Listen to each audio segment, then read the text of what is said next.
শুরু করিতেছি মহান আল্লাহর নামে, যিনি পরম করুণাময় এবং অত্যন্ত দয়ালু। তিনের এতে ধানমন্ডি তিনের এতে আমাদের যিনি জননেত্রী শেখ হাসিনা, ওনার ব্যক্তিগত অফিসে আমরা আসছি।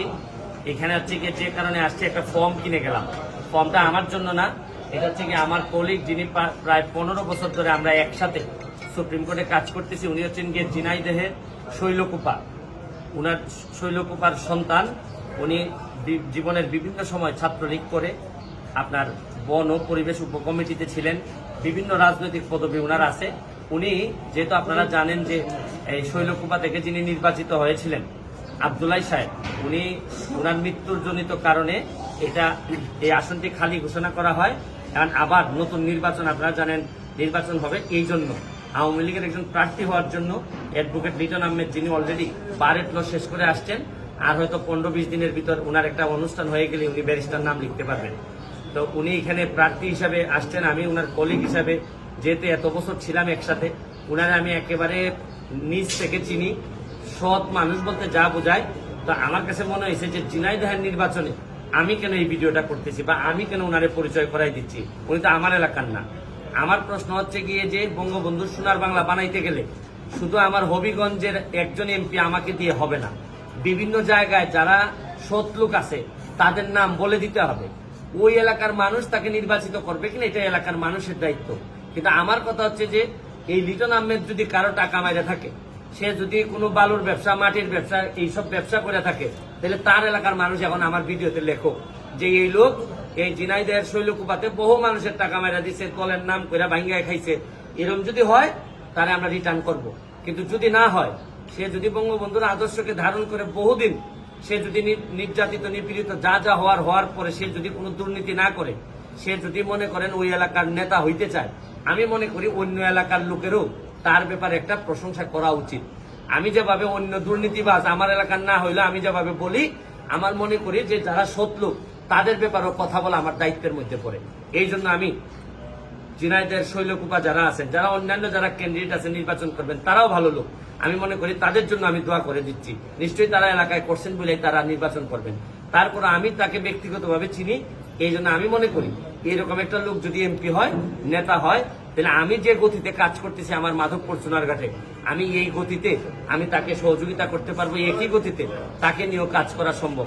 এই পর্যায়ে আমি লিটন আহমেদকে শুধু আপনাকে জিজ্ঞেস করবো যে আপনি যদি এমপি হইতে পারেন বা কি কারণে এমপি হইতে চান, আর এমপি হইলে কি করবেন, এই দুইটুকু একটু সংক্ষেপে বলে দিবেন। আমি শুধু একটি কথাই বলবো যে জাতির পিতা বঙ্গবন্ধু শেখ মুজিবুর রহমানের কন্যা জননেত্রী শেখ হাসিনা যে ডিজিটাল বাংলাদেশ থেকে স্মার্ট বাংলাদেশ গড়ার প্রত্যয় নিয়ে কাজ করে যাচ্ছেন, সেই কাজ করার সারা বাংলাদেশের তরুণ সমাজকে যে জাগ্রত করার ক্ষেত্রে ব্যারিস্টার সৈয়দ সাইদুল হক সুমন যেভাবে তরুণ সমাজকে জাগ্রত করছে, সেই জাগ্রতকে বাস্তবে রূপদান করতে আমার এলাকার সাধারণ মানুষের সাথে থেকে আমি তাদেরকে সাথে নিয়ে সেই সমস্ত নেতাকর্মীরা যারা আওয়ামী লীগের সুদিনে নয়, আওয়ামী লীগের দুর্দিনে 23 বঙ্গবন্ধু এভিনিউর কোনায় বসে চোখের পানি ফেলে সেই সমস্ত সাধারণ নেতাকর্মীদেরকে নিয়ে আমি আমার এলাকায় কাজ করতে চাই।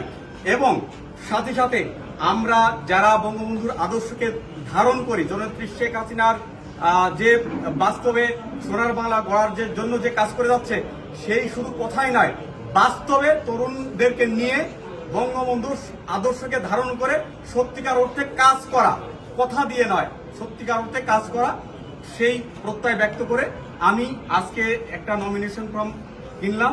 আমি প্রত্যাশা করি যে দলীয়ভাবে সবার প্রতি আমার শ্রদ্ধা আছে, যারা সিনিয়র নেতৃবৃন্দ এখানে দলীয় মনোনয়ন ফর্ম কিনেছেন, সবাই যোগ্য। আমি মনে করি আমার চেয়ে সবাই যোগ্য।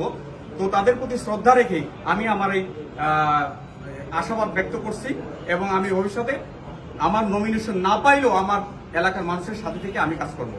আমি বক্তব্যটা শেষ করার আগে শুধু এটুকু বলতে চাই, হবিগঞ্জ বদলানোর, আমার এলাকার ইতিহাস বদলানোর কাজ আমি শুরু করছি। 2 বছরের মধ্যে আমার এলাকা চিনতে পারবেন না।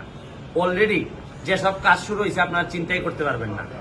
একইভাবে যদি এই লিটন আহমেদ এই এলাকার নেতা হয়, আমি আমার কাজগুলার যে গতিতে কাজ করতেছি, হবিগঞ্জের সাথে আপনার ঝিনাইদহের শৈলকুপার একটা সম্পর্ক তৈরি করতে চাই। এটা উন্নয়নের মডেল বানাইতে চাই।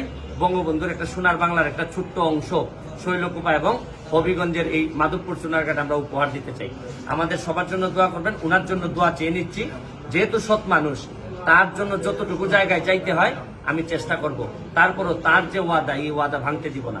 ভালো থাকবেন, সুস্থ থাকবেন। জয় বাংলা।